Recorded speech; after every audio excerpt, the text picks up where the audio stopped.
sebagai salah satu badan usaha milik negara yang juga merupakan bagian dari Komite Penanganan COVID-19 dan Pemulihan Ekonomi Nasional sesuai struktur yang dituangkan dalam Peraturan Presiden Nomor 108 Tahun 2020. Diminta turut andil dalam menjaga suplai listrik di tempat penyimpanan vaksin COVID-19 agar kualitasnya baik. Hal tersebut diharapkan Kepala Seksi Pencegahan dan Penyakit Menular di Dinas Kesehatan Provinsi Papua Barat, Edi Sunandar STMSI, saat ditemui belum lama ini.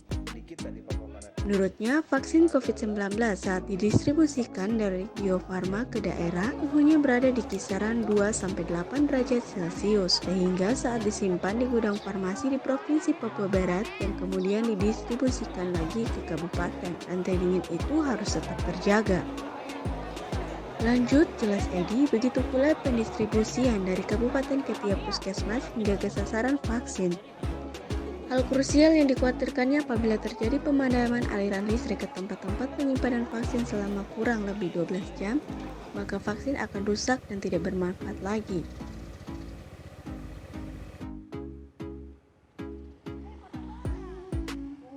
Yang menjadi masalah di puskesmas-puskesmas yang hanya mengandalkan daripada PLN.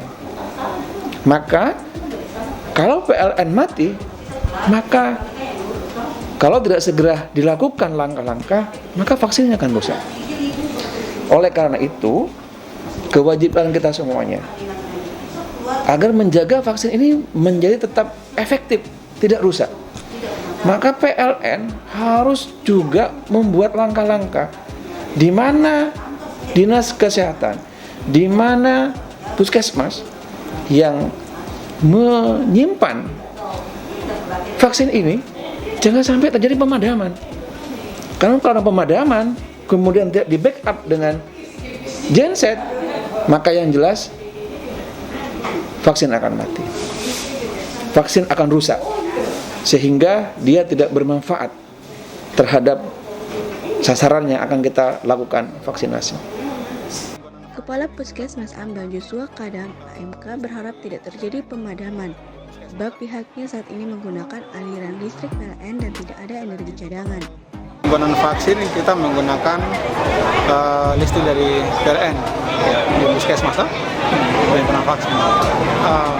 Kita berharap jangan ada gangguan jaringan ini arus listrik dari PLN biar suhu itu tetap stabil. Suhu stabil sehingga vaksin tetap baik. Karena perubahan suhu itu akan berpengaruh pada efektivitas vaksin. Nah, alternatif lain ya kita punya ada satu freezer yang menggunakan solar cell. Cuma saat ini kan cuaca tidak menentu. Nah, cuaca tidak menentu juga kan mempengaruhi, dia berpengaruh pada suhu di kulkas yang solar cell. Nah, harapannya PLN bisa listrik dari PLN bisa tetap stabil untuk puskesmas yang melaksanakan penyuntikan vaksin COVID. Sementara itu, menanggapi pernyataan Kepala Seksi Pencegahan dan Penyakit Menular Dinas Kesehatan Provinsi Papua Barat, PLH Manajer PLN Unit Pelaksana Pelayanan Pelanggan Manokwari, Arfi Turda menyebut pihaknya selalu berusaha semaksimal mungkin untuk menghindar pemadaman. Kata dia, banyak hal yang dilakukan untuk mengantisipasi gangguan eksternal maupun internal dengan melakukan pemeliharaan. Dia menjelaskan sebagian besar gangguan jaringan listrik di Manokwari dan sekitarnya akibat pepohonan. Arfi mengaku hingga saat ini pihaknya belum mendapatkan surat resmi dari dinas terkait penyimpanan vaksin COVID-19. Terus terang sampai saat ini kami juga belum mendapatkan informasi sebenarnya apakah vaksin ini sudah tersebar di berbagai puskesmas atau masih terpusat di salah satu tempat, karena kami juga belum mendapatkan surat resminya dari pemerintah setempat terkait tempat penyimpanan. Hanya saja kami juga tahu bahwa vaksin tersebut harus disimpan di tempat yang memang membutuhkan suplai listrik yang secara kontinu gitu, tidak putus-putus. Makanya sih berbagai kami selama 2 minggu ini malah setelah libur tahun baru kami itu melaksanakan kegiatan pemeliharaan terpadu, itu tersebar di semua ULP yang ada di bawah UP3 Manokwari, contohnya Manokwari Kota, terus Pravi, Wasior, dan Bintuni. Sebagian besar gangguan itu akibat pohon sebenarnya. Dan kemudian mungkin saya juga bisa titip Pak dari rekaman ini untuk sosialisasi ke masyarakat juga bahwa sebenarnya listrik itu kan sebenarnya untuk kebutuhan kita bersama gitu. Banyak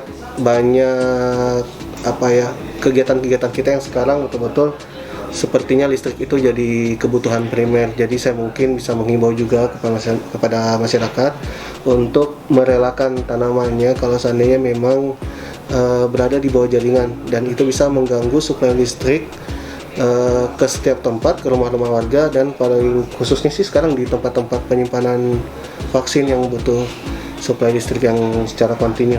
Itu sih Pak upaya-upaya yang kami lakukan sebenarnya, melaksanakan pemeliharaan dan mengurangi sedapat mungkin pohon-pohon, karena pohon adalah penyumbang terbesar gangguan di Manokwari.